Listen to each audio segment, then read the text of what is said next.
അപ്പൊ നവരാത്രി ആരംഭിക്കുകയാണ്. മുൻപ് നവരാത്രിക്ക് നവദുർഗകളെ കുറിച്ചിട്ട്, നവദുർഗ സങ്കല്പം എന്ന് പറയുന്ന വിഷയത്തെ കുറിച്ചിട്ട് നവരാത്രി സമയത്ത് ഒരു ക്ലാസ് എടുത്തിട്ടുണ്ടായിരുന്നു. അപ്പൊ ഇത്തവണയും അങ്ങനെ ശക്തി വിഷയമായിട്ട് ബന്ധപ്പെട്ട എന്തെങ്കിലും ക്ലാസ് എടുക്കാം എന്നായിരുന്നു ആദ്യം ആലോചിച്ചിരുന്നത്. പിന്നെയാണ് അത് ശിവമഹിംനയിലേക്ക് എത്തുന്നത്. അപ്പോൾ ശക്തി വിഷയങ്ങൾ ഒരുപാട് പഠിക്കുന്നുണ്ട്. കൂടുതലും നമ്മൾ ഋതംബരയായിട്ട് ബന്ധപ്പെട്ടിട്ടൊക്കെ ശക്തി റിലേറ്റഡ് ആയിട്ടുള്ള വിഷയങ്ങളാണ് കൂടുതൽ എടുക്കാറ്. അപ്പൊ ശിവനുമായിട്ട് ബന്ധപ്പെട്ടൊരു വിഷയമാവാം എന്നുള്ള ഒരു ചിന്തയിൽ നിന്നാണ് ഇപ്പോൾ ശിവമഹിംന സ്തോത്രത്തിലേക്ക് വന്നത്. അപ്പൊ ഇത് മലയാളത്തിൽ കുറച്ച് പുസ്തകങ്ങൾ മാത്രമേ അവൈലബിൾ ആയിട്ടുള്ളൂ. മൃഡാനന്ദ സ്വാമികളുടെ ഒരു പുസ്തകമുണ്ട്. പിന്നെയുള്ളതൊക്കെ ഹിന്ദിയിലും സംസ്കൃതത്തിലും ഒക്കെയാണ്. അപ്പൊ അങ്ങനെ അധികം പരിചിതമല്ല ഈ ഭാരതത്തിന്റെ തെക്ക് ഭാഗത്തുള്ളവർക്ക്. പക്ഷെ വടക്കേ ഇന്ത്യയിലേക്ക് പോകുന്ന സമയത്ത് അവിടെ നിത്യേന ശിവമഹിംന ജപിക്കുന്ന, ചൊല്ലുന്ന ഒരു പതിവ് അവിടുത്തെ പല ആശ്രമങ്ങളിലൊക്കെ ഉണ്ട്, വീടുകളിലും ഉണ്ട്. അപ്പൊ അത്താഴത്തിന് മുൻപായിട്ട് ശിവമഹിംന ജപിച്ച് തീർക്കുക. 32 ശ്ലോകങ്ങളാണ് ഇതിലുള്ളത്. അപ്പൊ അത് മുഴുവനായിട്ട് ജപിച്ച് തീർക്കുക. കൂടാതെ അതിന്റെ ഫലശ്രുതിയും ചേരുന്ന സമയത്ത് 40, ചിലരത് 39 ആയിട്ടൊക്കെ ചൊല്ലാറുണ്ട്. അപ്പോൾ പുഷ്പതന്തൻ എഴുതിയ ശിവമഹിംന സ്തോത്രം 32 ശ്ലോകങ്ങൾ ഉൾക്കൊള്ളുന്നുണ്ട്. അപ്പൊ പല ആശ്രമങ്ങളിലും ഇത് ചൊല്ലാറുണ്ട്. ചിലര് ഇത് വേദസമാനമാണ് എന്ന് കരുതിക്കൊണ്ട് രാത്രി ഇത് ചൊല്ലാറില്ല. അപ്പൊ ചില സ്ഥലങ്ങളിൽ വേദം സന്ധ്യയ്ക്ക് ശേഷം, സൂര്യാസ്തമയത്തിന് ശേഷം ചൊല്ലാൻ പാടില്ല എന്നൊരു നിയമമുണ്ട്. അപ്പൊ അത് പ്രകാരം ഈ ശിവമഹിംനയെ വേദതുല്യമായി കാണുന്നത് കൊണ്ട് അവര് അത് വൈകിട്ട് ചൊല്ലാറില്ല. അപ്പൊ പകൽ സമയത്ത് അല്ലെങ്കിൽ നമ്മൾ ആഹാരത്തിന് മുൻപായിട്ടൊക്കെയാണ് ഇത്, ഉച്ചഭക്ഷണത്തിന് മുൻപായിട്ട് അല്ലെങ്കിൽ പ്രാതകാലത്തിലൊക്കെയാണ് ഇത് ചൊല്ലി കേൾക്കാറുള്ളത്. അപ്പൊ ഞാൻ പലപ്പോഴും 2-3 സ്ഥലങ്ങളിലായിട്ട് ഇത് കണ്ടിട്ടുണ്ട്. നിത്യേന ചൊല്ലുന്ന ചില കാര്യങ്ങളിൽ അവർ മുടക്കാത്ത 2 കാര്യങ്ങളാണ്. ഒന്ന് ഹനുമാൻ ചാലീസ, പിന്നെ ഒന്ന് ശിവമഹിംന. അപ്പൊ ഇതവർ മുടങ്ങാതെ നിത്യേന ചൊല്ലുന്ന 2 കൃതികളായിട്ട് നോർത്ത് ഇന്ത്യയിലൊക്കെ ഒരുപാട് കാണാറുണ്ട്, പ്രത്യേകിച്ച് ആശ്രമങ്ങളിൽ. അപ്പൊ അവര് ഇത് ശ്രീരുദ്രം തന്നെ, ദ്വിതീയ രുദ്രം എന്ന് കൂടി ഇതിനെ വിളിക്കാറുണ്ട്. അപ്പൊ ശ്രീരുദ്രം നമുക്കറിയാം, രുദ്രന്റെ നാമകവും ചമകവും അടങ്ങിയ ശ്രീരുദ്രം. അപ്പൊ അതിന് സമാനമായി കണ്ടുകൊണ്ട് ഇപ്പൊ നമ്മൾ മഹാഭാരതത്തിനെ 5ാമത്തെ വേദം എന്ന് പറയാറുണ്ട്. അപ്പൊ അതുപോലെ തന്നെ ദ്വിതീയ രുദ്രം എന്ന് നമ്മൾ ഈ ശിവമഹിംന സ്തോത്രത്തെ വിളിക്കാറുണ്ട്. അപ്പൊ അത്രയേറെ പ്രാധാന്യമുള്ള ഒരു ശിവസ്തുതിയാണിത്. ഇതൊരു സ്തുതി ഗണത്തിൽപ്പെട്ട ഒരു കൃതിയാണ് പുഷ്പതന്തൻ രചിച്ചിരിക്കുന്നത്. നമുക്ക് ആദ്യം ഇതിന്റെ കർത്താവായിട്ടുള്ള പുഷ്പതന്തനെ കുറിച്ചിട്ട് കേൾക്കാം. അപ്പൊ ഇന്നത്തെ ക്ലാസ്സിൽ പകുതിയിലധികം കഥയായിരിക്കും. കാരണം പുഷ്പദന്ത ചരിതം ഒരു വലിയ കഥയാണ്. ക്ലിയർ അല്ല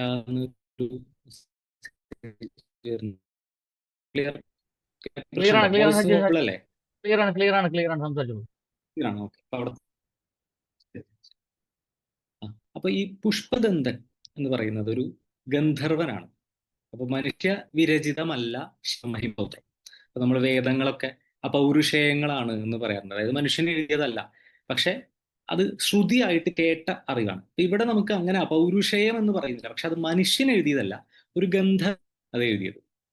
അപ്പൊ നമ്മൾ 64 കലകളായിട്ട് നമ്മൾ ജീവജാലങ്ങളെ പറയാം.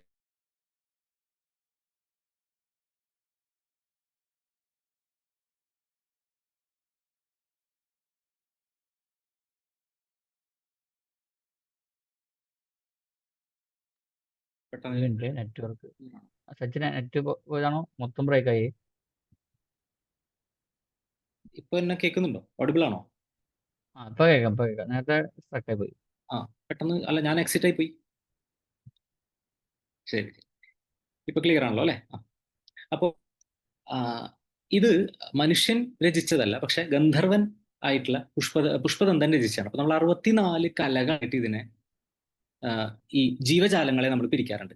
മനുഷ്യൻ അതിൽ 16ാമത്തെ കലയായിട്ടാണ് പറയാം. 1 മുതൽ എണ്ണിക്കഴിഞ്ഞാൽ ശിവൻ മുതൽ, അത് ശിവനിൽ തന്നെ ആനന്ദ ഭൈരവനിൽ അവസാനിക്കുന്ന 64 കലകളായിട്ട് നമ്മൾ ഈ ജീവരാശിയെ പിരിക്കാറുണ്ട്. അതിൽ മനുഷ്യൻ 16ാമത്തെ കലയാണ്.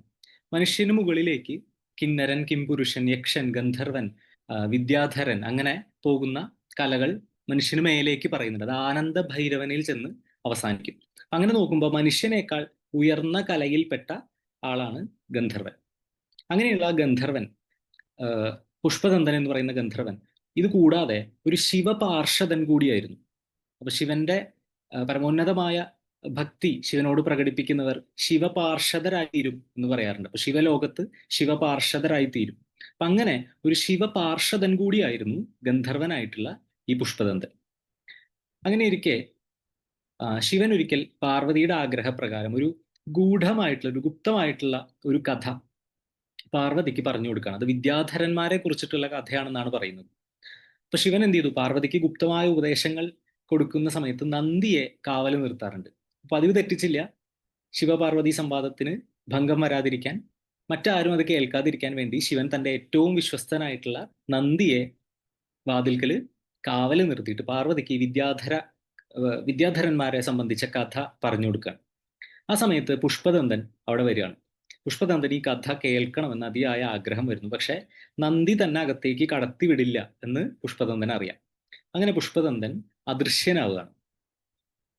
തന്റെ രൂപം മറച്ച് അദൃശ്യനായിക്കൊണ്ട് നന്ദിയുടെ കണ്ണ് വെട്ടിച്ച് ശിവന്റെയും പാർവതിയുടെയും സമീപത്ത് ചെന്നുകൊണ്ട് ഈ കഥ കേൾക്കുന്നു. അങ്ങനെ കഥ കേട്ട പുഷ്പദന്തന് വലിയ സന്തോഷമായി. അദ്ദേഹത്തിന് അത് തന്റെ ഉള്ളിൽ അടക്കി വെക്കാൻ സാധിച്ചില്ല. അദ്ദേഹം അത് ചെന്ന് തന്റെ പത്നിയായ ജയയോട് പറയുന്നുണ്ട്. പുഷ്പദന്തന് ഒരു പത്നിയുണ്ട്, ജയ എന്നാണ് അദ്ദേഹത്തിന്റെ ഭാര്യയുടെ പേര്. പുഷ്പദന്തൻ അത് ജയയോട് പറയുന്നുണ്ട്. ശിവനിൽ നിന്ന് ഞാൻ ഇന്ന രീതിയിൽ ഇന്നൊരു കഥ കേട്ടു എന്ന് പറയുന്നുണ്ട്. ജയയ്ക്കും വലിയ അത്ഭുതമായി ആ കഥ കേട്ടിട്ട്. അങ്ങനെ ജയ പാർവതിയുടെ തോഴി കൂടിയാണ്. അപ്പോൾ പുഷ്പദന്തൻ ശിവപാർഷദനാണ്. പുഷ്പദന്തന്റെ പത്നിയായിട്ടുള്ള ജയ പാർവതിയുടെ തോഴിയാണ്. ജയ പാർവതിയുമായിട്ടുള്ള സംഭാഷണത്തിനിടയ്ക്ക് ഒരിക്കൽ ഈ കഥയെ ശ്ലാഘിച്ചുകൊണ്ട് ഇങ്ങനെ പറഞ്ഞു, ഞാൻ ഇങ്ങനെ ഒരു കഥ കേട്ടു, വളരെ വളരെ മനോഹരമായിട്ട് ഞാൻ അത്ഭുതപ്പെട്ടു പോയി ആ കഥ കേട്ടിട്ട് എന്ന് പറഞ്ഞു. അപ്പോഴാണ് പാർവതിക്ക് സംശയം, അല്ല ഇത് നന്ദിയെ കാവല് നിർത്തി ശിവൻ എനിക്ക് രഹസ്യമായിട്ട് ഉപദേശിച്ചു തന്ന കഥയാണ്, ഇതെങ്ങനെ ജയ അറിഞ്ഞു? ഉടനെ അന്വേഷണത്തിന് ഉത്തരവിട്ടു. ഇതെങ്ങനെയാണ് ഈ കഥ ലീക്കായത് എന്ന് അന്വേഷണത്തിന് ഉത്തരവിട്ടു. നന്ദിയോട് ചോദിച്ചു. നന്ദി പറഞ്ഞു, ഞാൻ അവിടെ നിന്ന സമയത്ത് ആരും ഈ വഴി കടന്നു പോയിട്ടില്ല. അങ്ങനെ അന്വേഷിച്ചൊടുവിൽ ജയ പറഞ്ഞു, അത് എനിക്ക് എൻ്റെ ഭർത്താവ് പറഞ്ഞു തന്നതാണ് ഈ കഥ. അങ്ങനെ പുഷ്പദന്തനെ വിളിപ്പിച്ചു. പുഷ്പദന്തനെ വിളിച്ചപ്പോൾ പുഷ്പദന്തൻ പറഞ്ഞു, ഞാൻ ഈ കഥ കേൾക്കണമെന്ന അതിയായ ആഗ്രഹത്തോടു കൂടി വന്നു. അപ്പൊ നന്ദിയെ കണ്ടു. നന്ദിയുടെ തല്ലു ഭയന്ന് ഞാൻ അദൃശ്യനായിട്ട് അങ്ങയുടെ അടുത്ത് വന്നിട്ട് ഈ കഥ കേട്ടതാണെന്ന് പറഞ്ഞു. പാർവതിക്ക് അത്യധികം ദേഷ്യം വന്നു. തനിക്ക് മാത്രമായിട്ട് തന്ന കഥയാണ്, താൻ മാത്രം കേൾക്കണമെന്ന് പറഞ്ഞ് ശിവൻ ഉപദേശിച്ചു തന്ന കഥ മറ്റൊരാൾ കേട്ടിരിക്കുന്നു. അങ്ങനെ പാർവതി പുഷ്പദന്തനെ ശപിക്കുകയാണ്. മനുഷ്യനായി പോട്ടെ എന്ന് പറഞ്ഞിട്ടാണ് ശപിക്കുന്നത്. അപ്പൊ ആലോചിച്ച് നോക്കണം, നമ്മളുടെയൊക്കെ അവസ്ഥ. അവിടെ ഗന്ധർവനെ സംബന്ധിച്ചിട്ട് ശാപമാണ്. മനുഷ്യനായി പോട്ടെ എന്ന് പറഞ്ഞിട്ട് ശപിക്കുകയാണ്. അപ്പോൾ പുഷ്പദന്തന് വേണ്ടി അവിടെ ഒരു മറ്റൊരു പാർഷദനായിട്ടുള്ള മാല്യവാൻ കുറച്ച് വാദിക്കുന്നുണ്ട്. അദ്ദേഹത്തിന് മാപ്പ് കൊടുക്കണം, ക്ഷമിക്കണം എന്നൊക്കെ പറഞ്ഞ് വാദിക്കുന്നുണ്ട്. അങ്ങനെ പാർവതിക്ക് ദേഷ്യം വന്ന സമയത്ത് പാർവതി ഈ മാല്യവാനെയും കൂടി ചേർത്ത് ശപിച്ചു. അപ്പൊ പുഷ്പദന്തനും മാല്യവാനും പാർവതിയുടെ ശാപം കിട്ടി ഭൂമിയിൽ മനുഷ്യരായിട്ട് ജീവിക്കാൻ ഇടവരികയാണ്. അപ്പൊ ആ സമയം ഇവർ ശാപമോക്ഷം, എങ്ങനെയാണ് ഇതിൽ നിന്നൊരു മോക്ഷം എന്ന് ചോദിച്ചപ്പോൾ പാർവതി ദേവി തന്നെ പറഞ്ഞു, വിന്ധ്യാചലത്തിൽ പോവാം. നിങ്ങൾ മനുഷ്യജന്മത്തിൽ വിന്ധ്യാചലത്തിൽ പോവാം. വിന്ധ്യാചലത്തിൽ സുപ്രതീകൻ എന്ന് പേരുള്ള ഒരു യക്ഷൻ താമസിക്കുന്നുണ്ട്. ആ യക്ഷന്റെ കൂടെ കർണഭൂതി എന്ന് പേരുള്ള ഒരു പിശാചും താമസിക്കുന്നുണ്ട്. അവരുടെ അടുത്ത് ചെന്ന് ഈ പൂർവ്വവൃത്താന്തം പറയുന്ന സമയത്ത്, അതായത് നിങ്ങളുടെ ഈ പൂർവ്വകഥ അവരെ അറിയിക്കുന്ന സമയത്ത് നിങ്ങൾ എല്ലാവർക്കും ശാപമോക്ഷം കിട്ടും എന്ന് പറയുന്നത്. അപ്പൊ വിന്ധ്യാചലത്തിൽ പോകണം, കർണഭൂതിയെയും സുപ്രതീകനെയും കണ്ട് തന്റെ പൂർവ്വവൃത്താന്തം അറിയിച്ചു കഴിഞ്ഞാൽ ശാപമോക്ഷം കിട്ടും എന്ന് പറഞ്ഞിട്ട് ഇവര് ഭൂമിയിലേക്ക് വരികയാണ്. അപ്പൊ പാർവതി കുറെ നാൾക്ക് ശേഷം ശിവനോട് ചോദിക്കും, ഞാൻ രണ്ടുപേരെ ശാപം കൊടുത്തിട്ട് ഭൂമിയിലേക്ക് അയച്ചിരുന്നല്ലോ, ഇവരിപ്പോ എവിടെയാണ്, എവിടെയാണ് ജനിച്ചത് എന്ന് ചോദിക്കും. അപ്പൊ എല്ലാം അറിയുന്ന സർവജ്ഞനായ ശിവൻ പറഞ്ഞു കൊടുക്കുകയാണ് അവരുടെ ഇതിവൃത്തം. കൗശാംബി എന്ന് പറയുന്ന ഒരു നഗരം, ആ നഗരത്തില് വരരുചി എന്ന പേരിലാണ് ഈ പുഷ്പദന്തൻ ജനിച്ചത്. വരരുചി എന്നുള്ള പേര് നമുക്കൊക്കെ പരിചിതമാണ് അല്ലെ? അപ്പൊ കൗശാംബി എന്ന് പറയുന്ന നഗരത്തിൽ പുഷ്പദന്തൻ വരരുചിയായിട്ട് ജനിക്കുന്നുണ്ട്.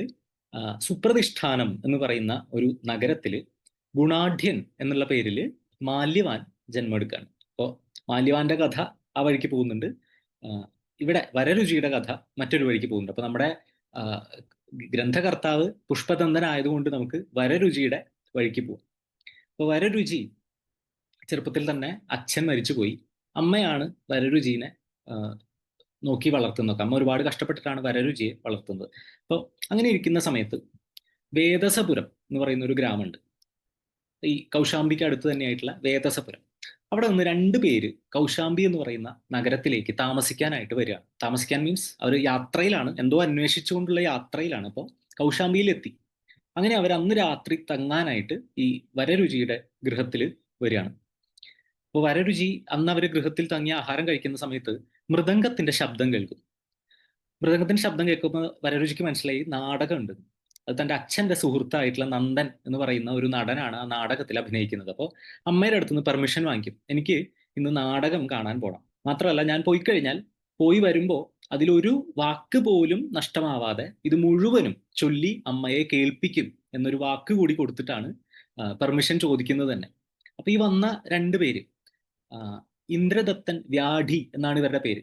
ഈ നഗരത്തിൽ നിന്ന് അവിടെ തങ്ങാനായിട്ട് വന്നവരുടെ പേര് ഇന്ദ്രദത്തനും വ്യാധി എന്നാണ്. അപ്പൊ ഇന്ദ്രദത്തനും വ്യാധിയും ഈ കുട്ടി ഇത് പറയുന്നത് കേട്ടിട്ട് അത്ഭുതപ്പെട്ടു പോയി. എങ്ങനെയാണ് ഇത്രയും ലംബമായിട്ടുള്ള ഒരു നാടകം ഈ കുട്ടി ഒരക്ഷരം പോലും തെറ്റാതെ ചൊല്ലി കേൾപ്പിക്കുക? അവർക്ക് വലിയ അത്ഭുതമായി. അപ്പോൾ വരരുചിയുടെ അമ്മ പറയും, ഈ കുട്ടി ഏകശ്രുതിധരനാണ്. ഏകശ്രുതിധരൻ എന്ന് പറഞ്ഞാൽ ഒരു കാര്യം ഒരു തവണ കേട്ടാൽ മനപ്പാഠാവുന്ന ആളെയാണ് ഏകശ്രുതിധരൻ എന്ന് വിളിക്കുക. അപ്പൊ ഈ കുട്ടി ഏകശ്രുതിധരനാണ്, അതുകൊണ്ട് അവനത് സാധിക്കും, നിങ്ങൾ ഒട്ടും സംശയിക്കണ്ട എന്ന് പറയും. അപ്പൊ ഇവർക്ക് എന്നാലും ഒരു സംശയം. അപ്പൊ ഇവർ ചോദിക്കാൻ, ഞങ്ങൾക്കൊന്ന് പരീക്ഷിക്കാമോ എന്ന് ചോദിക്കും. പക്ഷേ പരീക്ഷയോളൂ, അതിനെന്താ എന്ന് പറയും. അങ്ങനെ ഇവർ പഠിച്ച വേദത്തിന്റെ പ്രാതിശാഖ്യം ചൊല്ലിക്കേൾപ്പിക്കുകയാണ്. പ്രാതിശാഖ്യം എന്ന് പറഞ്ഞു കഴിഞ്ഞാൽ ഉച്ചാരണ രീതിയാണ്. അപ്പൊ അത് വരരുചിക്ക് മുൻപ് പഠിച്ചെടുക്കാൻ സാധിക്കുന്നതല്ല. കാരണം ഓരോ സ്ഥലത്തും അല്ലെങ്കിൽ ഓരോ പരമ്പരയിലും പ്രാതിശാഖ്യത്തിന് വ്യത്യാസം ഉണ്ടാവും. അപ്പൊ അതുകൊണ്ട് ഓരോ പ്രാതിശാഖ്യവും അതാത് ദേശത്തിലുള്ള അതാത് പരമ്പരയിൽപ്പെട്ട ആൾക്കാർക്ക് മാത്രമേ അറിയുന്നുണ്ടാവുള്ളൂ. അപ്പോൾ ഈ ഇന്ദ്രദത്തനും വ്യാധിയും അവര് പഠിച്ച വേദത്തിന്റെ പ്രാതിശാഖ്യം അവിടെ വെച്ച്, അതായത് ഉച്ചാരണ രീതിയാണ്, ആ പ്രാതിശാഖ്യം അവിടെ വെച്ച് ചൊല്ലി കേൾപ്പിക്കുകയാണ്. ചൊല്ലിക്കഴിഞ്ഞ ഉടനെ വരരുചി ഇത് തുടക്കം മുതൽ ഒരു ഭംഗവും ഇല്ലാതെ ഇവർ ചൊല്ലിയ ഈ പ്രാതിശാഖ്യം മുഴുവനും അതേപടി ചൊല്ലി കേൾപ്പിച്ചു കൊടുക്കും. നമ്മള് കൈക്കുളങ്ങരയുടെ കഥയിലാണെന്ന് തോന്നുന്നു ഇങ്ങനെ ഒരു സിറ്റുവേഷൻ. ഞാൻ മറന്നുപോയി, കൈക്കുളങ്ങരയാണോ കാക്കശ്ശേരിയാണോ എന്ന് എനിക്കറിയില്ല. കോടതിയിൽ പോകേണ്ട ഒരു സാഹചര്യം വരുന്നുണ്ട്. അപ്പൊ അദ്ദേഹത്തിന് ഇംഗ്ലീഷ് അറിയില്ല, കോടതിയിൽ മുഴുവൻ ഇംഗ്ലീഷാണ് സംസാരിച്ചുകൊണ്ടിരിക്കുന്നത്. അപ്പൊ അദ്ദേഹം പറയും, ഒരു സുഹൃത്തിന്റെ അടുത്ത് പറയും, ഞാൻ അവിടെ പോയിട്ട് ഈ പറഞ്ഞത് മുഴുവൻ കേട്ടിട്ട് വരാം, എന്നിട്ട് നീ എനിക്ക് അർത്ഥം പറഞ്ഞു തന്നാൽ മതി എന്ന് പറയും. നിനക്ക് കോടതിയിൽ പോയിട്ട് അവിടെ നടക്കുന്ന വാദപ്രതിവാദം മുഴുവനും ഇവിടെ വന്നിട്ട് പറഞ്ഞു കേൾപ്പിച്ചു കൊടുക്കും. അപ്പൊ ഇദ്ദേഹത്തിന് ഭാഷ അറിയില്ല. അപ്പൊ കുറച്ച് ശബ്ദങ്ങളാണ് അവിടെ കേട്ടത്. അദ്ദേഹത്തെ സംബന്ധിച്ച്, ഭാഷ അറിയാത്ത ഒരാളെ സംബന്ധിച്ചിട്ട് ഈ കേൾക്കുന്നത് മുഴുവൻ എന്തൊക്കെയോ കുറച്ച് ശബ്ദങ്ങളാണല്ലോ. അത് മുഴുവനും ഒറ്റ തവണ കേട്ട് കാണാപ്പാഠം പഠിച്ച് ഈ കൂട്ടുകാരന്റെ അടുത്ത് വന്ന് അതേപടി റിപ്പീറ്റ് ചെയ്യും. ആ കൂട്ടുകാരൻ അതിന് അർത്ഥം പറഞ്ഞു കൊടുക്കും. അങ്ങനെ ഒരു കഥയുണ്ട്. എൻ്റെ ഓർമ്മയാണെങ്കിൽ ശരിയാണെങ്കിൽ കൈക്കുളങ്ങര ആണ് അത് ചെയ്തതെന്നാണ് എൻ്റെ ഒരു ഓർമ്മ. ഈ കൂട്ടത്തിൽ ആർക്കെങ്കിലും അറിയാവുന്നുണ്ടെങ്കിൽ ചാറ്റ് ബോക്സിൽ ഒന്ന് പറയാം. അപ്പൊ ഇങ്ങനെ ഏകശ്രുതിധരനാണെന്ന് ഇവർക്ക് ബോധ്യപ്പെട്ടു. പ്രാതിശാഖ്യം അവർ ചൊല്ലിയ പ്രാതിശാഖ്യം മുഴുവനും അതേപടി വരരുചി ചൊല്ലിക്കേൽപ്പിച്ചു കൊടുത്തു. അങ്ങനെ ഇവര് 3 പേരും കൂടി ആ നാടകം കാണാൻ പോവുകയാണ്. അങ്ങനെ നാടകം കണ്ട് തിരിച്ചു വന്ന് വരരുചി ആ നാടകത്തിലെ സംഭാഷണവും അതിന്റെ അഭിനയവും അടക്കം, മോണോ ആക്ട് പോലെ അതിന്റെ അഭിനയം മുഴുവൻ തന്റെ അമ്മയെ കേൾപ്പിച്ചു കൊടുക്കും. രാജേശ്വരി ചേച്ചി പറഞ്ഞിട്ടുണ്ട് കൈക്കുളങ്ങര. അപ്പൊ ഇനി വേറെ അന്വേഷിക്കേണ്ട കാര്യമില്ല, അത് കൈക്കുളങ്ങരയാണ്. അപ്പോ ഇത് മുഴുവനും, നാടകം മുഴുവൻ ഈ അമ്മയ്ക്ക് ഈ കുട്ടി ചൊല്ലിക്കേൽപ്പിച്ചു കൊടുക്കുകയാണ്. അപ്പൊ ഇവർക്ക് അത്യന്തം സന്തോഷമാണ്. ആർക്കാണ്? ഇന്ദ്രദത്തനും വ്യാധിക്കും. കാരണം അവര് സത്യത്തിൽ ഒരു ഏകശ്രുതിധരനെ അന്വേഷിച്ചാണ് ഈ നടന്നിരുന്നത്. അപ്പൊ അവരവരുടെ പൂർവ്വവൃത്താന്തം ഈ അമ്മയുടെ അടുത്ത് പറയാണ്. കാരണം ഇവർക്ക് ഈ കുട്ടിയെ കിട്ടണം. അപ്പൊ അമ്മയുടെ അടുത്ത് ഇവരെങ്ങനെയാണ് വന്നത് എന്ന് പറയാണ്. അപ്പൊ ഇവർ രണ്ടുപേരും വിദ്യക്കായിക്കൊണ്ട് തപസ് ചെയ്തവരാണ്. ഈ ഇന്ദ്രദത്തനും വ്യാധിയും വിദ്യ ലഭിക്കാൻ വേണ്ടി തപസ് ചെയ്തു. തപസ് ചെയ്തപ്പോൾ കാർത്തികേയനാണ് പ്രത്യക്ഷപ്പെടുന്നത്. ശിവന് ഓംകാരത്തിന്റെ പൊരുൾ ഉപദേശിച്ചു കൊടുത്ത ശിവപുത്രനായ കാർത്തികേയൻ ഇവർക്ക് മുന്നിൽ പ്രത്യക്ഷപ്പെടുന്നുണ്ട്.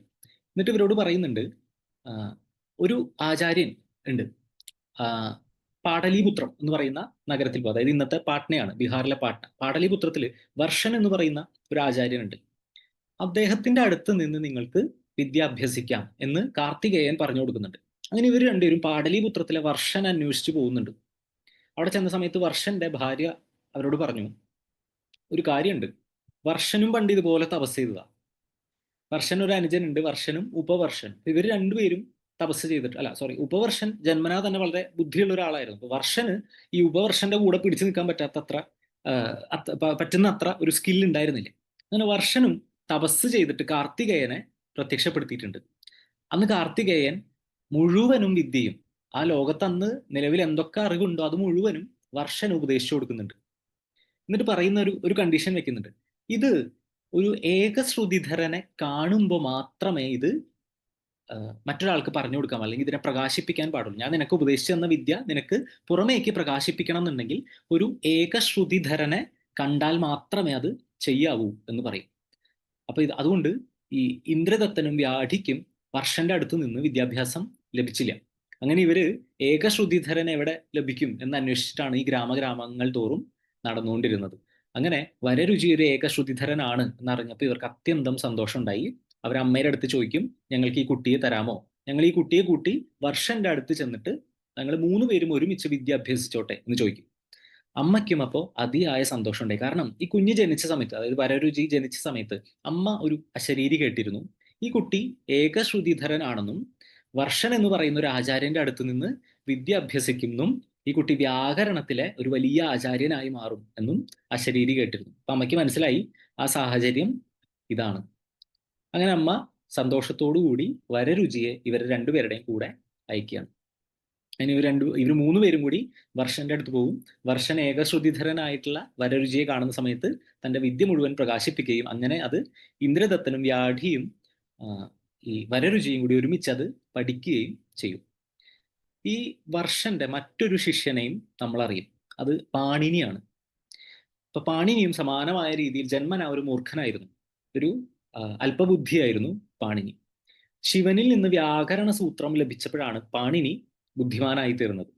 അങ്ങനെ ശിവനിൽ നിന്ന് പാണിനിക്ക് ലഭിച്ച പാണിനീയ സൂത്രം എന്ന് നമ്മൾ ഇന്ന് വിളിക്കുന്ന ആ സൂത്രത്തെ വാക്യാർത്ഥം ചെയ്യുന്ന ഒരു സദസ്സ് ഉണ്ടായിരുന്നു. വാക്യാർത്ഥം ചെയ്യുന്ന വെച്ച് കഴിഞ്ഞാൽ വാദപ്രതിവാദങ്ങളൊക്കെ നടത്താം. അപ്പൊ എന്തെങ്കിലും ഒരു ആശയം നമുക്ക് സമൂഹമായിട്ട് പങ്കുവെക്കണം എന്നുണ്ടെങ്കിൽ വെറുതെ ഒരു പുസ്തകം എഴുതി, ഇന്നിപ്പോൾ ചെയ്യണ പോലെ എനിക്കൊരു ഐഡിയ വന്നു ഉടനെ ഒരു പുസ്തകം എഴുതി കളയാം, അല്ലെങ്കിൽ ഫേസ്ബുക്കിൽ കുറിക്കാം. അത് പണ്ട് നടക്കില്ല. പണ്ട് ഇത് ചർച്ചയ്ക്ക് വെക്കണമായിരുന്നു. ചർച്ചയ്ക്ക് വെച്ച് അതിന് എതിരഭിപ്രായങ്ങൾ വരും. അപ്പൊ അതിനെയൊക്കെ കൗണ്ടർ ചെയ്യണം. നമ്മളുടെ വാദങ്ങളെയൊക്കെ ന്യായീകരിച്ചുകൊണ്ടുള്ള തെളിവുകളൊക്കെ കൊടുക്കണം. ഇങ്ങനെയൊക്കെ ചെയ്താൽ മാത്രമേ പണ്ടൊരു വിഷയം അവതരിപ്പിക്കാൻ പറ്റുള്ളായിരുന്നു. അപ്പൊ ഇതിന്റെ വാക്യാർത്ഥം നടക്കുന്ന സമയത്ത് പാണിനിയോട് എതിരായിട്ട് സംസാരിച്ചുകൊണ്ടിരുന്നത് ഈ വരരുചിയായിരുന്നു. അപ്പൊ വരരുചി അന്ന് പഠിച്ചിരുന്നത് മറ്റൊരു വ്യാകരണമായിരുന്നു. അതിന് ഐന്ദ്രം എന്നാണ് പറയുക, ഇന്ദ്രമതം. അപ്പോൾ ഒരുപാട് വ്യാകരണങ്ങൾ നിലവിലുണ്ടായിരുന്നു. ഇപ്പൊ നമ്മൾ ഉപയോഗിക്കുന്നത് പാണിനിയുടെ വ്യാകരണമാണ്. അപ്പൊ കാതന്ത്രം, കാലാപം, ഐന്ദ്രം അങ്ങനെയൊക്കെ പറയുന്ന പല വ്യാകരണങ്ങൾ ഉണ്ടായിരുന്നു. അപ്പൊ അതിൽ വരരുചി അഭ്യസിച്ചിരുന്നത് ഐന്ദ്രമായിരുന്നു, അതായത് ഇന്ദ്രമതം എന്ന് പറയുന്ന ഒരു വ്യാകരണമായിരുന്നു. ഇത് വെച്ചിട്ടാണ് ഈ വരരുചി പാണിനിയുടെ സൂത്രങ്ങളെ എതിർത്തുകൊണ്ടിരുന്നത്, വാദപ്രതിവാദം നടത്തിക്കൊണ്ടിരുന്നത്. ഉടനെ ശിവനിൽ നിന്ന് ലഭിച്ചതാണ് പാണിനിക്ക്. അപ്പൊ ശിവൻ വന്നിട്ട് ശിവൻ തന്റെ ഡമരു മുഴക്കിക്കൊണ്ട് വരരുചി പഠിച്ച ഈ ഐന്ദ്രമതം അല്ലെങ്കിൽ ഇന്ദ്രമതം എന്ന് വിളിക്കുന്ന ആ വ്യാകരണത്തിനെ വിസ്മരിപ്പിച്ചു എന്നാണ്. അങ്ങനെ ആ വാദപ്രതിവാദത്തിൽ അല്ലെങ്കിൽ ആ വാക്യാർത്ഥ സദസ്സിൽ വരരുചി പരാജയപ്പെട്ടു. പാണിനിയുടെ വ്യാകരണം അവിടെ ശുദ്ധമാണെന്ന് തെളിയിക്കപ്പെടുകയാണ്. അപ്പൊ വരരുചിക്ക് അത് വലിയ ക്ഷീണമായിപ്പോയി. വരരുചി അത്രയും വിശ്വാസത്തോടു കൂടി താൻ പഠിച്ച ഇന്ദ്രമതത്തെ വെച്ചിട്ട് വ്യാകരണം ഇങ്ങനെ നേരിട്ടുകൊണ്ടിരിക്കുകയായിരുന്നു പതഞ്ജലി. വരരുചിക്ക് വലിയ വിഷമമായി. അങ്ങനെ വരരുചി വീണ്ടും ശിവനെ തപസ് ചെയ്തുകൊണ്ട് ശിവനിൽ നിന്ന് വീണ്ടും ശുദ്ധമായിട്ടുള്ള പാണിനീയ വ്യാകരണം വരരുചിക്കും ലഭിക്കുകയാണ്. ആ വരരുചി പിന്നീട് പാണിനി രചിച്ച, ശിവനിൽ നിന്ന് പാണിനിക്ക് കിട്ടിയ വ്യാകരണ സൂത്രത്തിന് ഒരു വാർത്തികം രചിച്ചിട്ട് അതിനെ കുറച്ചുകൂടി ശുദ്ധമാക്കുന്നുണ്ട്. അപ്പോൾ പാണിനിക്ക് ലഭിച്ച വ്യാകരണ സൂത്രത്തിൽ ചില ന്യൂനതകൾ ഉണ്ടായിരുന്നു എന്നാണ് പറയുന്നത്. അപ്പൊ പാണിനി കേട്ട സമയത്ത് കുറച്ച് ന്യൂനതകളൊക്കെ സംഭവിച്ചിരുന്നു. ആ ന്യൂനതകളെ ഈ വരരുചി തന്റെ വാർത്തികം എഴുതിക്കൊണ്ട് പരിഹരിച്ചു എന്നാണ്. അപ്പൊ നമ്മളിപ്പോ പാണിനീയ വ്യാകരണം പഠിക്കുന്ന സമയത്ത് അതിന്റെ ഒപ്പം തന്നെ വരരുചിയുടെ ഈ വാർത്തികം കൂടി പഠിച്ചാലാണ് അത് പൂർത്തിയാവുക. അപ്പൊ അങ്ങനെ ഇവർ രണ്ടുപേരുടെയും കഥ ഇങ്ങനെ പോവാണ്. അപ്പൊ ഇവരുടെ വിദ്യാഭ്യാസം പൂർത്തിയാക്കിയ സമയത്ത് ഗുരുവിനോട് ചോദിക്കുന്നുണ്ട് എന്താണ് ഗുരുദക്ഷിണ വേണ്ടത്. അപ്പൊ ഗുരു കുറച്ച് സ്വർണ്ണ നാണയങ്ങളാണ് ആവശ്യപ്പെടുക. അപ്പൊ അന്ന് സ്വർണ്ണ നാണയങ്ങൾ രാജാവിന്റെ പക്കലേ ഉള്ളൂ. അങ്ങനെ ഇവര് രാജാവിന്റെ പക്കൽ പോവാണ്. അപ്പൊ നന്ദൻ എന്ന് പറയുന്ന ഒരു രാജാവാണെന്ന് അവിടെ ഭരിച്ചിരുന്നത്, പാടലീപുത്രം. അവിടെ ചെല്ലുന്ന സമയത്ത് നന്ദരാജാവ് ദേഹവിയോഗം സംഭവിച്ചു കഴിഞ്ഞിട്ടുണ്ടായിരുന്നു. അപ്പൊ ഇവരെന്ത് ചെയ്തു? ഇന്ദ്രദത്തൻ പറഞ്ഞു, ഞാൻ പഠിച്ച പരകായ പ്രവേശ വിദ്യ വെച്ചിട്ട് ഞാൻ ഈ രാജാവിന്റെ ശരീരത്തിൽ പ്രവേശിക്കാം. വ്യാധിയോട് പറഞ്ഞു, ഞാൻ രാജാവിന്റെ ശരീരത്തിൽ പ്രവേശിക്കുന്ന സമയത്ത് എന്റെ ശരീരം മൃതമാവും, അതിനെ സംരക്ഷിക്കണം, കാരണം എന്നാലേ എനിക്ക് തിരിച്ചു കയറാൻ പറ്റുള്ളൂ. അപ്പോ ഇന്ദ്രദത്തൻ രാജാവിന്റെ ശരീരത്തിൽ കയറാൻ തീരുമാനിച്ചു. പക്ഷെ തന്റെ ശരീരം വ്യാധി സംരക്ഷിക്കണം. അങ്ങനെ ഈ ഇന്ദ്രദത്തൻ മരിച്ചു കിടക്കുന്ന രാജാവിന്റെ ശരീരത്തിൽ കയറി നന്ദരാജാവായിട്ട് മാറി. ആ സമയത്ത് വരരുചി പോയിട്ട് സ്വർണ്ണ നാണയങ്ങൾ ഗുരുദക്ഷിണ കൊടുക്കാൻ വേണ്ടി സ്വർണ്ണ നാണയങ്ങൾ ആവശ്യപ്പെടുകയാണ്. അങ്ങനെ ആവശ്യപ്പെടുന്ന സമയത്ത് ശകടാലൻ എന്ന് പറയുന്ന അദ്ദേഹത്തിന്റെ മന്ത്രി, നന്ദരാജാവിന്റെ മന്ത്രിക്ക് ഒരു സംശയം തോന്നുന്നു. രാജാവ് മരിച്ചത് താൻ കണ്ടതാണല്ലോ, പിന്നെയും വന്നിട്ട് സ്വർണ്ണ നാണയം ഈ വരരുചിക്ക് കൊടുക്കാനായിട്ട് തയ്യാറായി വന്നിരിക്കുകയാണ്. അപ്പൊ ശകടാലൻ എന്തോ സംശയം തോന്നുകയാണ്. അങ്ങനെ ശകടാലൻ ഉത്തരവിടും.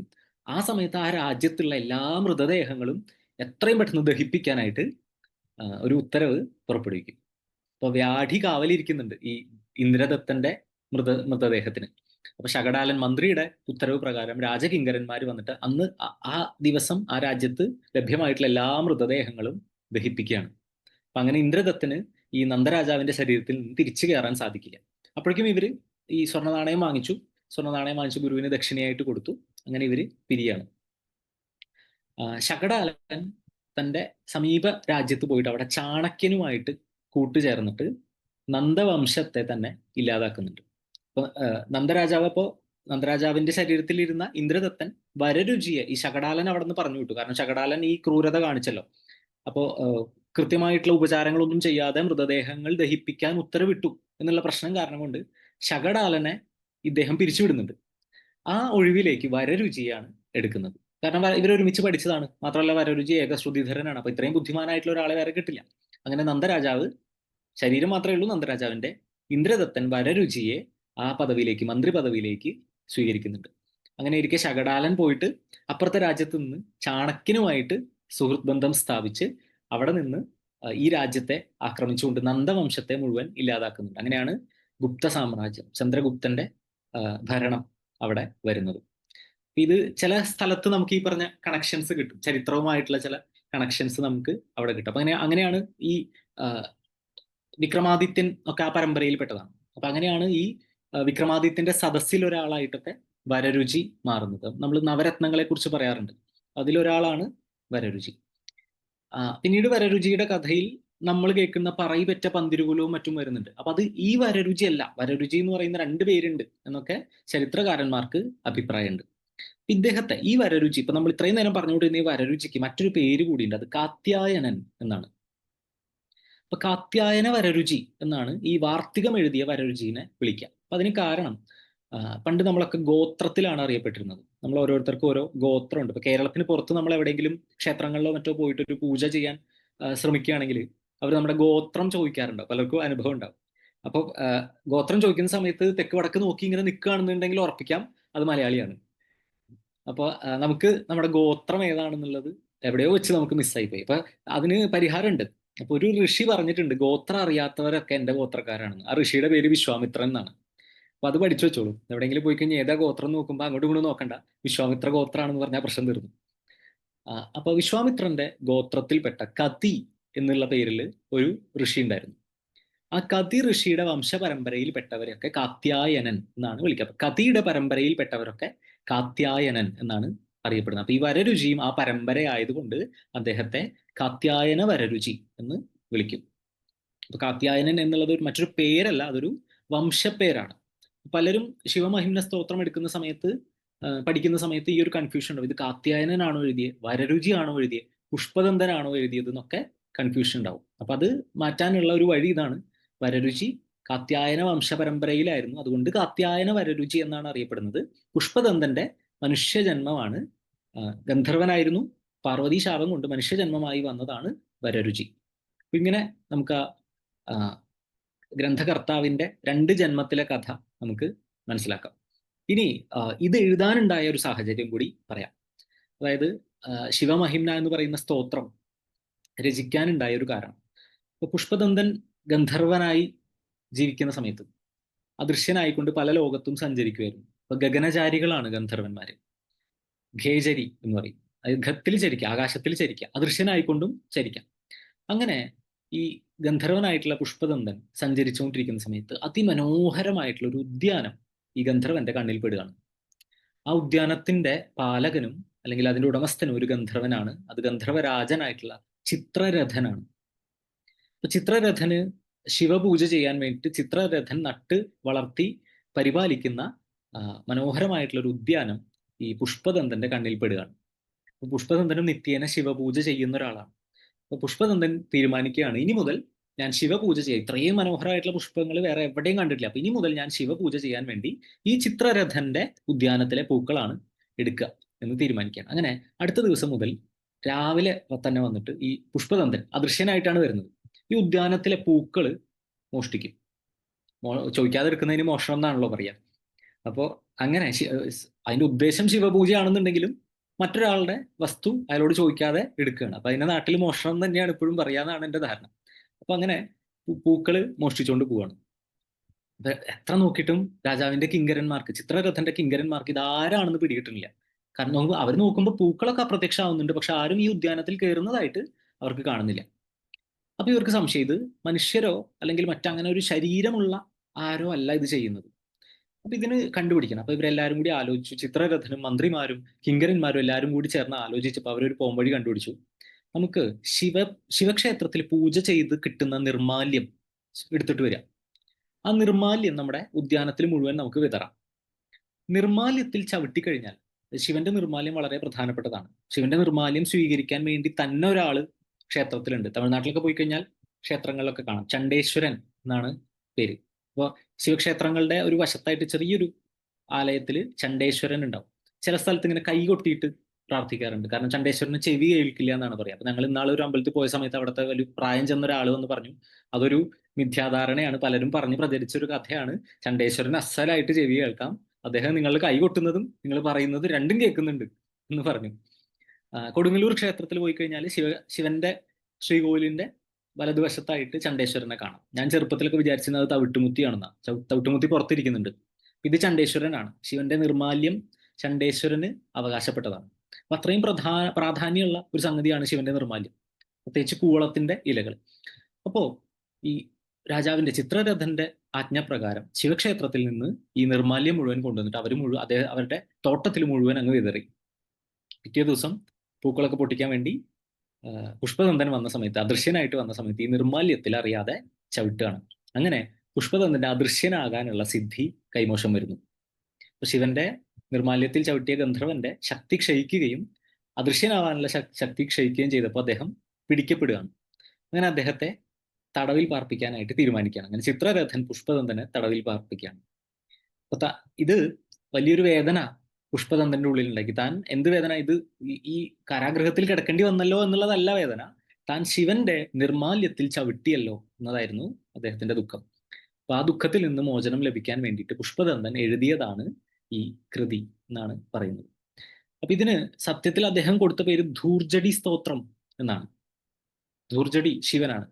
അപ്പൊ ധൂർജടി സ്തോത്രം എന്നാണ് പുഷ്പതന്തൻ തന്നെ ഈ സ്തോത്രത്തെ വിളിക്കുന്നത്. പക്ഷെ ഇത് മഹിമ്ന സ്തോത്രം എന്നാണ് അറിയപ്പെടുന്നത്. അതിന് കാരണം ഇതിന്റെ ആദ്യത്തെ വാക്കാണ്. മഹിമ്ന പാരം തേ എന്നാണ് ഇത് തുടങ്ങുന്നത്.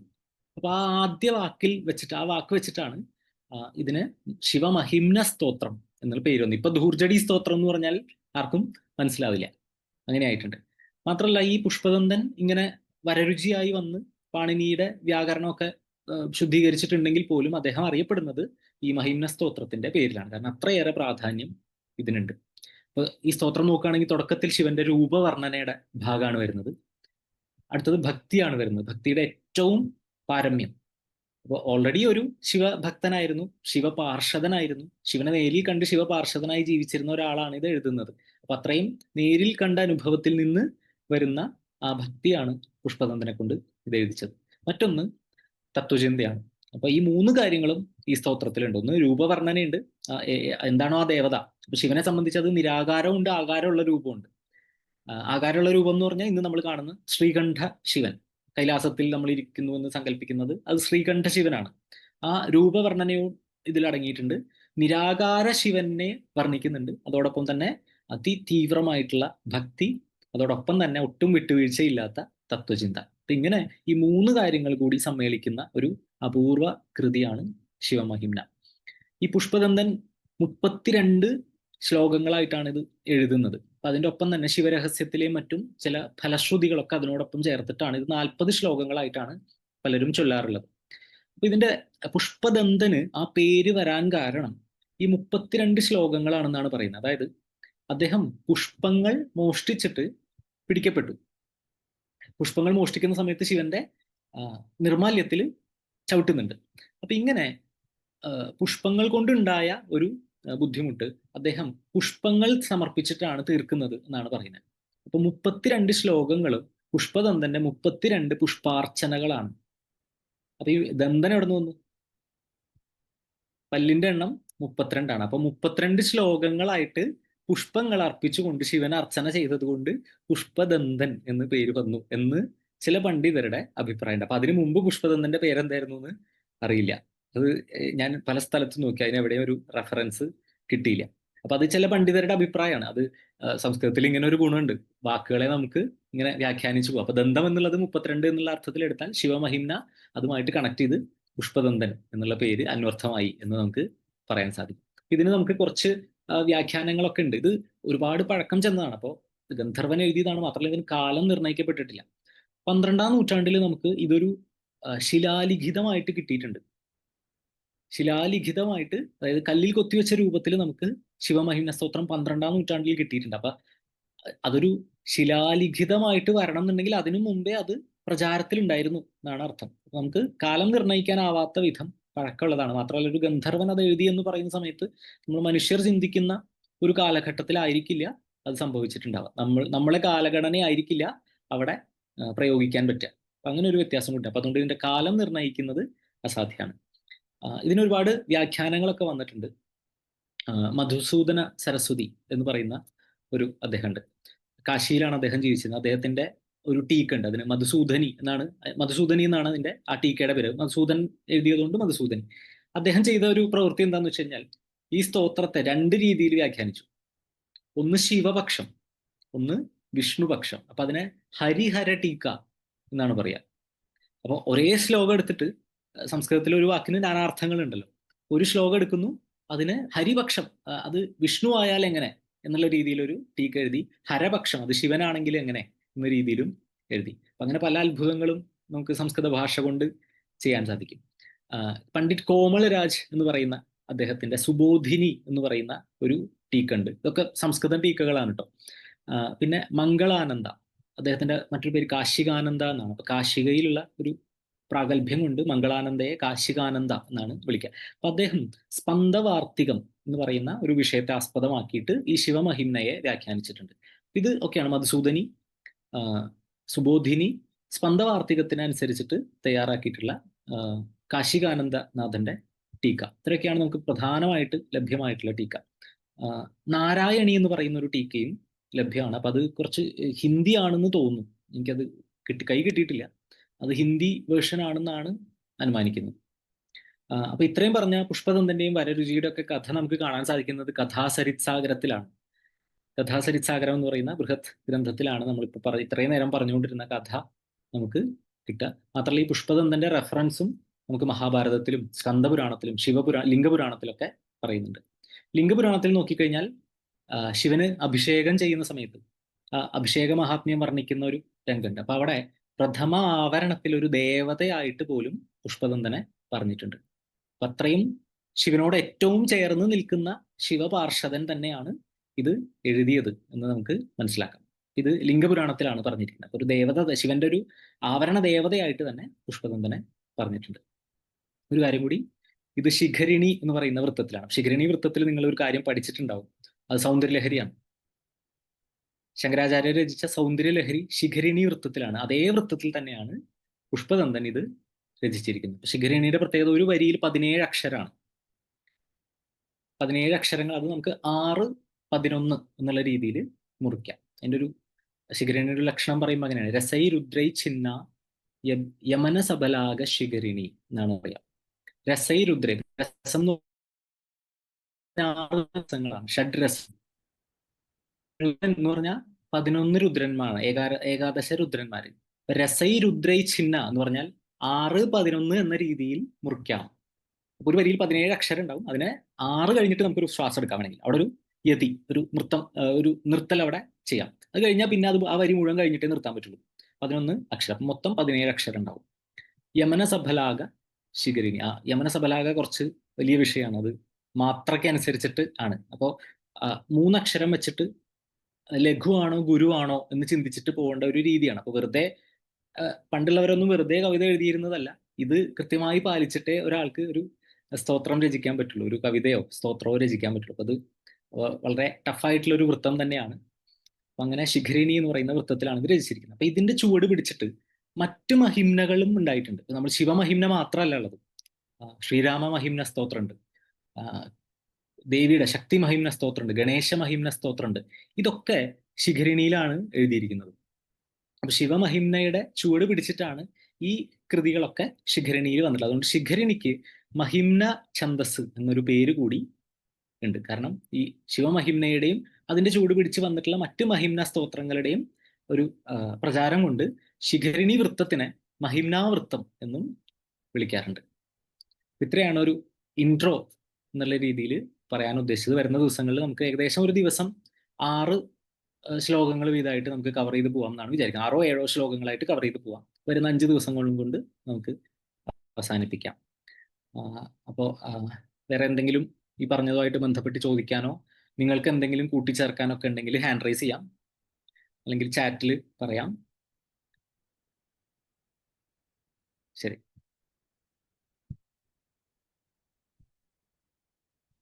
ആദ്യ ദിവസം മുഴുവൻ ഏകദേശം കഥയായിരുന്നു അല്ലെ? കഥയായിരിക്കും, കാരണം ഇത് കഥാസരിത്സാഗരത്തി എന്നുള്ളതാണ്. പിന്നെ കഥയായല്ലേ നിർത്തിയുള്ളൂ.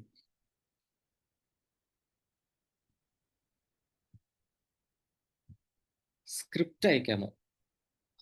എന്തിന്റെ സ്ക്രിപ്റ്റ് ആണ് ഉദ്ദേശിച്ചത്? നോട്ട്സ് ആണ് ഉദ്ദേശിച്ചത്. നോട്ട്സ് തരുന്നുണ്ടാവും കേട്ടോ. എല്ലാ ദിവസവും ശ്ലോകങ്ങളുടെ നോട്ട്സ് തരാം. കഴിയുന്ന ദിവസം അർത്ഥമൊക്കെ എഴുതിയിട്ടുള്ള ഫുൾ സ്തോത്രം അയച്ചുതരാം. അർത്ഥസഹിതമുള്ളത് സ്തോത്രം PDF ആയിട്ട് അയച്ചുതരാം. അത് നമ്മൾ ഒട്ടുമിക്ക ക്ലാസ്സിനും കൊടുക്കാറുണ്ട്. ശ്രീരുദ്രം എടുക്കാമോ? ശ്രീരുദ്രം എടുക്കാമോ എന്ന് വെച്ച് കഴിഞ്ഞാൽ അത് ചൊല്ലാൻ എടുക്കാമോ എന്നാണോ? അങ്ങനെയാണെങ്കിൽ അത് എനിക്കും അറിയില്ല, അത് ഇത്തിരി ബുദ്ധിമുട്ടാണ്. അർത്ഥം എടുക്കാനാണെന്നുണ്ടെങ്കിൽ കുഴപ്പമില്ല, പക്ഷെ അത് ശ്രീരുദ്രം ശരിക്കും ചൊല്ലി പഠിക്കേണ്ട ഒരു കാര്യമാണ്. അതിനെപ്പറ്റി ആരെങ്കിലും കിട്ടുകയാണെങ്കിൽ തഥാഗത അക്കാദമിയോട് പറയാം, അങ്ങനെ ഒരു ക്ലാസ് ശ്രീരുദ്രം ചൊല്ലി പഠിപ്പിക്കുന്ന ഒരു ക്ലാസ് അറേഞ്ച് ചെയ്യാം. ജ്യോതിഷ് നമ്പ്യാർ അൺമ്യൂട്ട് ചെയ്തോ.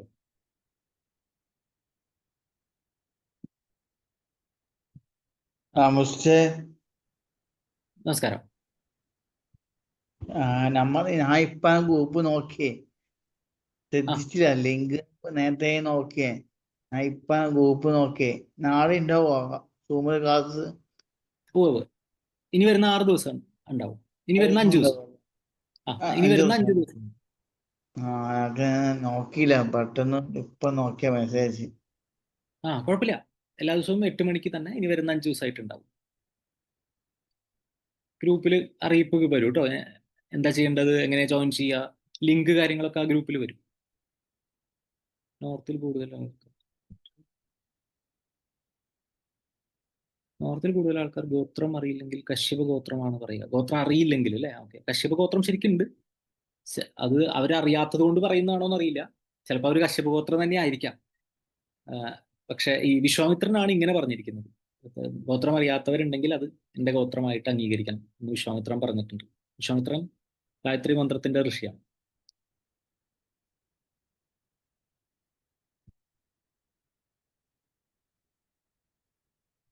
ശൈലജ അൺമ്യൂട്ട് ചെയ്തോ.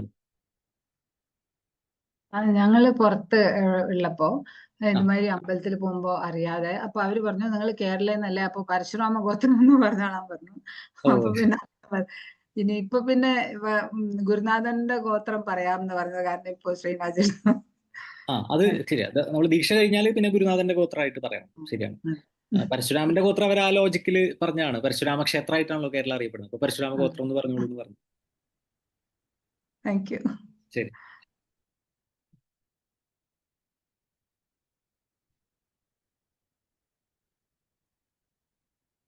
തമിഴ്നാട്ടിലൊക്കെ ഉണ്ട്, രാമേശ്വരം, അങ്ങനെ കുറെ സ്ഥലത്ത് പോയി കഴിഞ്ഞാൽ അവർ പൂജ ചെയ്യുന്നതിന് മുമ്പ് ഗോത്രം ചോദിക്കാറുണ്ട്. നമ്മുടെ നാട്ടിൽ പേരും നാളും മാത്രമാണല്ലോ ചോദിക്കുക, അവിടെയൊക്കെ ഗോത്രം വളരെ പ്രധാനമാണ്.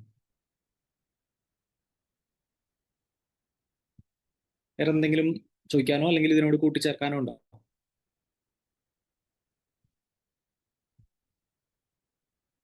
രുദ്രം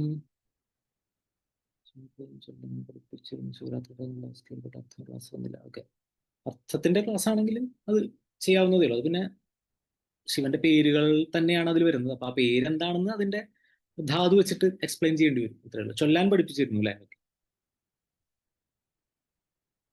രുദ്രം ഒരു പ്രാണായാമം തന്നെയാണെന്ന് പറയാം. അതിന്റെ രീതിയിൽ തന്നെ ചൊല്ലിക്കഴിഞ്ഞാൽ സ്വാഭാവിക പ്രാണായാമം സംഭവിക്കുന്നതാണ് പറയും.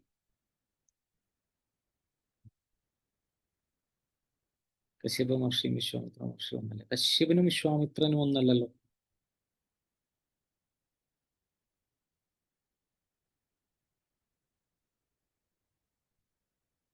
രണ്ടുപേരി ചൊല്ലാമോ? ഏത് ശിവമഹിമയുടെ രണ്ടുപേര് ചൊല്ലാനാണോ ഉദ്ദേശിച്ചത്? ചൊല്ലാൻ പഠിപ്പിച്ചിരുന്ന synergy of doing it together was all new level. ഇത് നേരിട്ടുള്ള ക്ലാസ് ആയിരുന്നോ? എങ്ങനെയാണ് രുദ്രം പഠിപ്പിച്ചത്?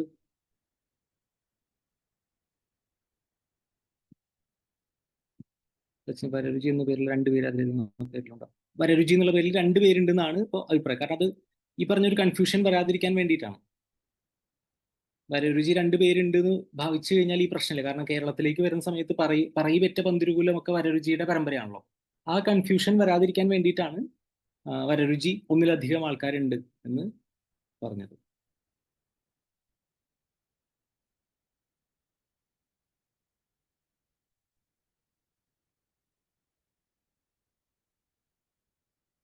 നമസ്തേ സച്ചിൻജി. ആ. രുദ്രത്തിനെ പറ്റി പറയാനായിരുന്നു ഞാൻ വന്നത്. രുദ്രം ശ്രീനാഥ്ജിയുടെ ദേവദാസ് എന്ന് പറയുന്നൊരു അദ്ദേഹം എനിക്കൊന്ന് നോർത്ത് അമേരിക്കയിൽ നിന്നായിരുന്നു ഞങ്ങൾക്ക് ക്ലാസ് എടുത്തത്. അത് പൂജയും എല്ലാം ചൊല്ലിയും എല്ലാം പഠിപ്പിച്ചു. ഇനിയിപ്പോ അടുത്ത മാസം തൊട്ട് അതിന്റെ പൂജ തുടങ്ങുന്നുണ്ടെന്നാ പറഞ്ഞത്. അപ്പൊ ഞാൻ അതിനെപ്പറ്റി സച്ചിന് ചോദിച്ചപ്പോൾ ഞാൻ പറയാൻ എല്ലാം PDF എല്ലാം തന്ന് പൂജയും പഠിപ്പിച്ചു. അത് പറയാനായിരുന്നു. സച്ചിൻജിയുടെ ക്ലാസ് നല്ലായിരുന്നു. Thank you. Online from another Sanskrit school. അത് ദേവദാസിയാണ്, എനിക്കറിയുന്ന ആളാണ് ദേവദാസി. അതിനൊരു മറുപടി വന്നു. വിശ്വാമിത്രന്റെ പൂർവ്വനാമം കൗശികൻ എന്നായിരുന്നു, കശ്യപനല്ല. അപ്പൊ അത് രണ്ടുപേര് തന്നെയാണ്. കശ്യപ മഹർഷിയും വിശ്വാമിത്ര മഹർഷിയും രണ്ടുപേര് തന്നെയാണ്.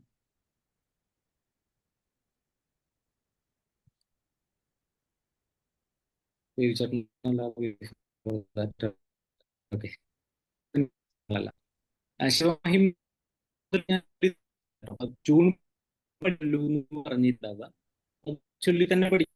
നമ്മൾ ലഹരിയൊക്കെ ചൊല്ലുന്ന പോലെ തന്നെ ചൊല്ലാവുന്നതാണ്.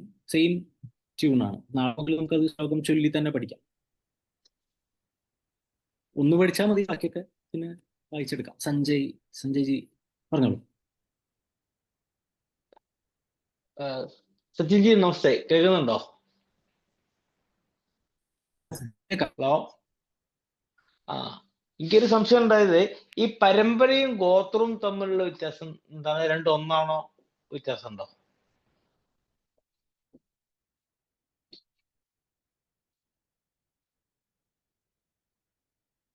സഞ്ജയ്, ഞാനൊന്ന് പോയായിരുന്നു, അപ്പൊ ഞാൻ കേട്ടില്ല. എന്തെങ്കിലും പറഞ്ഞിട്ടുണ്ടെങ്കിൽ ഒന്നും കൂടി റിപ്പീറ്റ് ചെയ്തു. പറഞ്ഞോളൂ. ഓക്കെ. ഈ പരമ്പരയും ഗോത്രവും രണ്ടാണോ അത് ഒന്നാണോ? രണ്ട് തന്നെയാ. പരമ്പര എന്ന് വെച്ച് കഴിഞ്ഞാൽ ഒരു തുടർച്ചയാണ്. ഗുരു പരമ്പര എന്നൊക്കെ നമ്മൾ പറയില്ലേ, ഒരു ഗുരുവിൽ നിന്ന് അടുത്ത ശിഷ്യനിലേക്ക് പകർന്നു പോകുന്ന പരമ്പര. ഗോത്രം എന്ന് പറയുന്നത് ഒരു വിഭാഗമാണ്. അപ്പൊ നമ്മൾ പണ്ട് ഗോത്രമായിട്ടാണ് ഒരുമിച്ച് താമസിച്ചിരുന്നത്. പരസ്പര ഒരു ഗോത്രത്തിൽ നിന്ന് വിവാഹം കഴിക്കാനായിട്ടൊന്നും സാധിക്കില്ല. മറ്റൊരു ഗോത്രത്തിൽ നിന്ന് വേണം വിവാഹം കഴിക്കാൻ. അപ്പൊ പരമ്പരയിൽ അങ്ങനത്തെ ചിന്തകളൊന്നുമില്ല. ഒരു ഗ്രൂപ്പ് എന്നുള്ള ഒരു ചിന്ത ഇല്ല. ഗോത്രത്തിലാണ് ഈ പറഞ്ഞ ഒരു ഗ്രൂപ്പിന്റെ ചിന്ത വരുന്നത്. കേൾക്കുന്നുണ്ടോ? അപ്പൊ ഒരു ഉദാഹരണത്തിന് ഇപ്പം നമ്മള് തൃമ്പരിൽ ഇത്രയും ക്ലാസ് ഒക്കെ കഴിഞ്ഞു പോകുന്ന നമ്മളോട് ഒരാള് ഏതാണ് പരമ്പര എന്ന് ചോദിച്ചാൽ നമ്മൾ എന്താ പറയാ? എന്നോട് അങ്ങനെ ഒരാൾ ചോദിച്ചു ഒരു സ്ഥലത്തുനിന്ന്. അന്ന് ആധികാരികമായിട്ട് പറയാൻ എനിക്ക് കഴിഞ്ഞില്ല. എന്താ നമ്മൾ അതിന് കൊടുക്കേണ്ട ആൻസർ? കാരണം നമ്മൾ പല വിഷയങ്ങളും പഠിക്കുന്നുണ്ടല്ലോ. ഒന്ന് പരമ്പര, സാധനാ വിഷയം എന്താണെന്നുള്ളതാണ്. ക്ലിയർ ആവുന്നില്ല? ഇല്ല.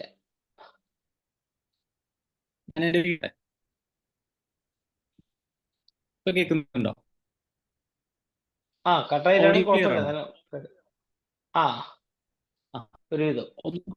ഒന്നാമത്തെ കാര്യം, നമ്മുടെ പരമ്പരയ്ക്ക് പുറത്ത് പരമ്പര ഏതാണെന്ന് പറയേണ്ട ഒരു സാഹചര്യം വരുന്നില്ല. അത് ഒഴിവാക്കാവുന്നതാണ്. നമ്മളുടെ പരമ്പര ഏതാണ് എന്ന് മറ്റൊരാൾക്ക് അറിഞ്ഞാലും ഗുണമൊന്നുമില്ല. പരമ്പര ഏതാണെന്ന് പറയേണ്ട സാധാരണ രീതിയിലില്ല. പിന്നെ നമ്മൾ സാധന പദ്ധതി നോക്കുക. കേൾക്കുന്നുണ്ടല്ലോ അല്ലെ? സാധാരണ പദ്ധതിക്ക്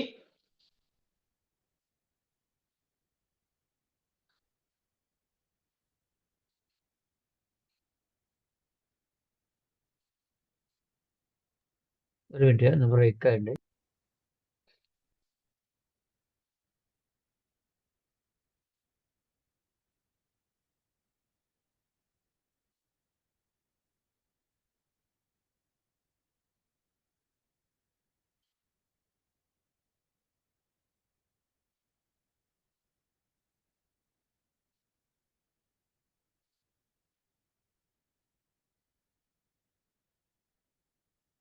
ഹലോ, കേൾക്കാമോ? ഹലോ, സച്ചിജി പറഞ്ഞോളൂ. ഞാൻ വീണ്ടും ഒന്ന് പുറത്തു പോയായിരുന്നു നെറ്റ് പോയപ്പോ. ഞാൻ പറഞ്ഞത് ആ ആ സാധനയിൽ നമ്മൾ ഏത് പരമ്പരയാണ് എന്ന് നോക്കിയിട്ടാണ് അത് പറയേണ്ടത്. ഇപ്പൊ ഋതംബരയായിട്ട് ബന്ധപ്പെട്ടിട്ട് ഇപ്പൊ ശ്രീവിദ്യാ സാധന ശ്രീനാഥ്ജിയിൽ നിന്നൊക്കെ ആണെന്നുണ്ടെങ്കിൽ നമ്മൾ സാധാരണ പറയാം മാധവ്ജിയുടെ പരമ്പരയാണ് എന്നാണ്. മനസ്സിലാവാൻ വേണ്ടി പറയാൻ പറ്റുന്ന ഒരു പേര് മാധവ്ജിയുടെയാണ്. ആ മറ്റെന്തെങ്കിലും സാധനാ പദ്ധതി ആണെന്നുണ്ടെങ്കിൽ ആ ഗുരുവിനോട് ചോദിച്ചു കഴിഞ്ഞാൽ ഏതാണ് പരമ്പര എന്ന് മനസ്സിലാവും. ഇപ്പൊ ഞാൻ അപ്പൊ ഋതംബര എന്ന് പറഞ്ഞത് കൊണ്ട് ശ്രീനാഥ്ജിയായിട്ട് കണക്ട് ചെയ്തുകൊണ്ട് പറഞ്ഞതാണ് കേട്ടോ. ഇതെല്ലാവർക്കും അപ്പൊ ബാധകമല്ലേ? അല്ല, രാംജിയായിട്ടുള്ള ബന്ധപ്പെട്ടുള്ളത് അത് തന്നെയാണോ വരുന്നത്? നമ്മള് സൗന്ദര്യലഹരിയോ അതുമായിട്ടുള്ള ഒരു ആണെങ്കിൽ അതൊരു സാധനാ പദ്ധതിയായിട്ട് മുന്നോട്ട് പോകുന്നതാണോ? അതെ. അല്ല, അത് എനിക്ക് മനസ്സിലായി. അത് 45 ദിവസത്തെ സാധനയല്ലേ പറയുന്നത്? അതെ അതെ. അത് വെച്ചിട്ട് നമ്മുടെ പരമ്പര അതാണെന്ന് പറയാൻ പറ്റില്ല. അതല്ല ഉദ്ദേശിച്ചത്. പറ്റില്ല അല്ലേ? ഇപ്പൊ നമ്മളൊരു മഹാവിദ്യയോ അല്ലെങ്കിൽ അങ്ങനെ എന്തെങ്കിലും ഒരു പദ്ധതി പൂർണ്ണമായിട്ട് നമ്മുടെ ലൈഫ് ഫുള്ളായിട്ട് ഒരു സാധനാ പദ്ധതിയായിട്ട് പോവുകയാണെന്നുണ്ടെങ്കിലാണ് അത് ബാധകമാവുക. അപ്പൊ അങ്ങനെയാണെങ്കിൽ താര ഒക്കെ ഏത് ഇതിൽപ്പെടും? താര തന്നെ പല പരമ്പരകളും ഉപയോഗിക്കുന്നുണ്ട്. ഇപ്പൊ രാംജിയിൽ നിന്ന് താരാദീക്ഷ കിട്ടിയിട്ട് അത് ആണ് തുടർന്ന് പോകുന്നത് എന്നുണ്ടെങ്കിൽ രാംജിയുടെ പരമ്പരയിൽ പെട്ടതാണ്. അപ്പൊ അതിന് മേലേക്കുള്ളത് ഒരു അവധൂത പദ്ധതി ആയതുകൊണ്ട് നമ്മളത് ഒരു അവധൂത പരമ്പരയാണെന്നേ പറയാറുള്ളൂ. അത് ശരി. അത് ഒരു ക്ലാരിഫിക്കേഷൻ ആയിരുന്നു എനിക്ക് വേണ്ടത്. ഇപ്പൊ ഈ പറഞ്ഞതൊന്നും എല്ലാവർക്കും ബാധകമല്ല കേട്ടോ. നിങ്ങളിത് കേട്ടിട്ട് പിന്നെ എപ്പോഴെങ്കിലും ഇത് പ്രയോഗിക്കേണ്ടി വന്നു കഴിഞ്ഞാൽ ഇങ്ങനെ പറയരുതേ. ഇത് ഞാൻ സഞ്ജയ്ജിക്ക് മാത്രം കൊടുത്തൊരു മറുപടിയാണ് കേട്ടോ. അല്ല, ഓക്കെ. അന്ന് എനിക്ക് സ്വയം ഒന്ന് അതിന്റെ ഒരു ക്ലാരിഫിക്കേഷൻ ഉണ്ടായിരുന്നു. എനിക്ക് തന്നെ ഒരു കൺഫ്യൂഷൻ ഉണ്ടായിരുന്നു. പെട്ടെന്ന് ഒരാള് നമുക്ക് തന്നെ പറയാമെന്ന് പറയണല്ലോ, ആരോടും പറയാനല്ല. എന്നാലും അല്ല, അത് ഗുരുവിനോട് തന്നെ ചോദിച്ച് ക്ലാരിറ്റി വരുത്താണ് വേണ്ടത്. ഇപ്പൊ ശ്രീനാഥ്ജിയുടെ കേസ് എടുക്കുകയാണെന്നുണ്ടെങ്കിൽ നമ്മൾ പറയാം മാധവ്ജിയുടെ പരമ്പരയാണ് എന്നാണ് പറയാം. ഇപ്പൊ ഇവിടെ ചാറ്റിൽ ഒരു അദ്ദേഹം കമന്റ് ചെയ്തിരുന്നു നാഥ പരമ്പര. അത് ശരിയാണ്. ഇതിന്റെ മേലേക്ക് പോയി കഴിഞ്ഞാൽ ഒക്കെ നാഥ പരമ്പര തന്നെയാണ്.